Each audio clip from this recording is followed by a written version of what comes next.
In this video, I'm going to show you how to remove Instagram Instant from your inbox. So let's get started. First, open the Instagram app on your phone. Next, tap on your profile icon in the bottom right corner of the screen. Once you're on your profile page, tap the menu icon in the top right corner. Now, scroll down and select Content Preferences.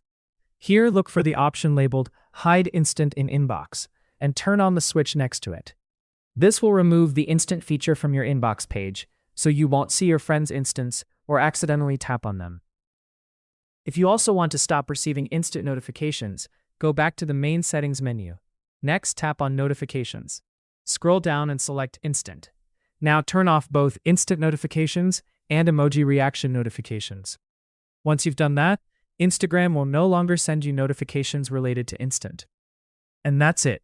That's how you can remove Instagram Instant from your inbox and turn off instant notifications.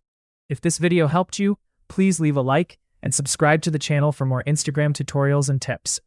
Thanks for watching, and I'll see you in the next one.